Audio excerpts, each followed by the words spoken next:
మద్దతుతో అధికారంలోకి వచ్చినటువంటి కాంగ్రెస్ ప్రభుత్వం నిరుద్యోగుల్ని వాళ్ళ నిండా ముంచుతున్నటువంటి తీరు స్పష్టంగా ఈ 7 నెలల పరిపాలనలో కనబడుతూ ఉంది.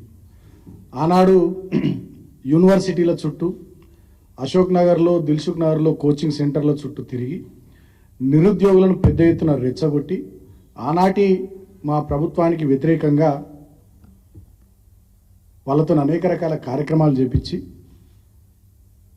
అధికారంలోకి కాంగ్రెస్ ప్రభుత్వం వస్తే అనేక అంశాలు చేపడతామని చెప్పి వాళ్ళకి మాటిచ్చి మభ్యపెట్టి మరి వాళ్ళ అధికారంలోకి వచ్చిన తర్వాత నిరుద్యోగులకు ఉద్యోగాలు లేవు. కానీ రాహుల్ గాంధీ గారికి ఉద్యోగం వచ్చింది లోక్సభలో ప్రతిపక్ష నేతగా, రేవంత్ రెడ్డి గారికి ఉద్యోగం వచ్చింది ముఖ్యమంత్రిగా, అదేవిధంగా బల్మూర్ వెంకట్కు ఆయనకు ఎమ్మెల్సీకి ఉద్యోగం వచ్చింది, ఒక ఆయన రియాజ్ అని ఉంటాడు ఆయనకు లైబ్రరీ చైర్మన్కి ఉద్యోగం వచ్చింది.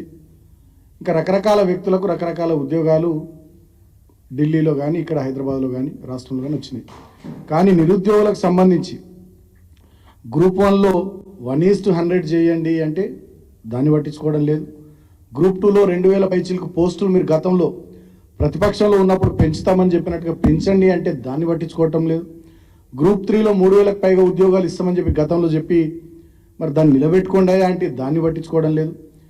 మెగా డిఎస్సి అని చెప్పి 25,000 టీచర్ ఉద్యోగాలతో నోటిఫికేషన్లు ఇస్తామని చెప్పి ప్రతిపక్షంలో ఉన్నప్పుడు చెప్పి ఆనాడు బీఈడీ చేసినటువంటి వాళ్ళని కానీ ఇతరులను కానీ రెచ్చగొట్టి నిరుద్యోగులను పబ్బం గడుపుకొని ఇవాళ అధికారంలోకి వచ్చిన తర్వాత మేము ఇచ్చిన 5,000 పైచీలకు ఉద్యోగాలకు ఇంకా కొన్ని ఉద్యోగాలు కలిపి 10,000 11,000 ఉద్యోగాలకు నోటిఫికేషన్లు ఇచ్చి మమ అనిపించుకున్నది కాంగ్రెస్ ప్రభుత్వం.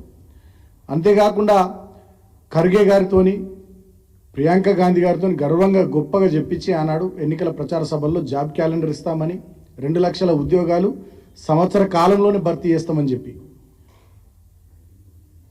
ఇవాళకి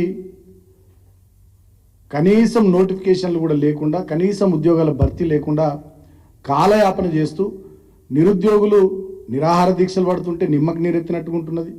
నిరుద్యోగులు రోడ్ల మీదకి వచ్చి ఆందోళనలు చేస్తుంటే పోలీసులతో వాళ్ళని కొట్టించడాలు, అరెస్టులు చేయించడాలు, కేసులు పెట్టియడాలు, కోచింగ్ సెంటర్ల నిర్వాహకులకు ఫోన్లు చేసి మీ దగ్గర కోచింగ్ తీసుకునేటటువంటి వాళ్ళు రోడ్ల మీదకి వచ్చి ఆందోళనలు చేస్తున్నారు వాళ్ళని కంట్రోల్ చేసుకోండి అని బెదిరియడాలు, నిరుద్యోగులు వాట్సాప్ గ్రూపులు క్రియేట్ చేసుకొని వాళ్ళకు సంబంధించినటువంటి విషయాల మీద చర్చించుకుంటే ఆ వాట్సాప్ గ్రూప్ అడ్మిన్లను బెదిరియడాలు పోలీసుల చేత, ఇట్లా అనేక రకాలైనటువంటి దుర్మార్గపు పనులు కాంగ్రెస్ పార్టీ నాయకులు చేస్తూ ఉన్నారు.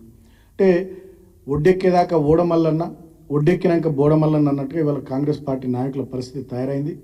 ఆనాడు అనేక రకాలైనటువంటి హామీలు ఇచ్చి మాయ మాటలు చెప్పి మోసపు మాటలు చెప్పి మా మీద రెచ్చగొట్టి ఆనాడు నిరుద్యోగులను వాడుకొని పబ్బం గడుపుకొని అధికారంలోకి వచ్చి గద్దెనెక్కిన తర్వాత ఇవాళ నిరుద్యోగుల జీవితాలతో చెలగాటమాడుతున్నారు కాంగ్రెస్ ప్రభుత్వ పెద్దలు.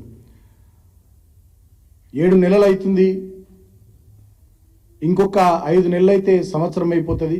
జాబ్ క్యాలెండర్ లేదు, 2 లక్షల ఉద్యోగాలకు సంబంధించిన జాబ్ క్యాలెండర్ లేదు. ఆనాడు 32,000 పైచీలకు ఉద్యోగాలు మేము భర్తీ చేసి జస్ట్ అపాయింట్మెంట్ ఆర్డర్స్ ఇచ్చే పరిస్థితుల్లో ఎలక్షన్ కోడ్ రావడం వల్ల మేము ఆ పని చేయకపోతే అధికారంలోకి వచ్చిన వెంటనే ఎల్బీ స్టేడియంలో అట్టహాసంగా సమావేశాలు పెట్టి సభలు పెట్టి అపాయింట్మెంట్ ఆర్డర్లు ఇచ్చి మంది కుట్టిన బిడ్డల్ని వీళ్ళ బిడ్డలని చెప్పి చెప్పుకునే సిగ్గులేని పని కూడా కాంగ్రెస్ పార్టీ వాళ్ళు చేశారు. ఆ 32,000 ఉద్యోగాలను కూడా ఇప్పుడు ఇళ్ళ కలుపుకొని ఇంకో 1,70,000 ఉద్యోగాలకు సంబంధించి ప్రయత్నాలు చేస్తున్నామని కళ్ళబొల్లి మాటలు చెప్తా ఉన్నారు. దీనికంటే దుర్మార్గం ఇంకోటి లేదు. నిరుద్యోగులు అన్ని విషయాలు కూడా గమనిస్తూ ఉన్నారు. వాళ్ళు పెద్ద ఎత్తున ఆందోళన చేస్తూ ఉన్నారు.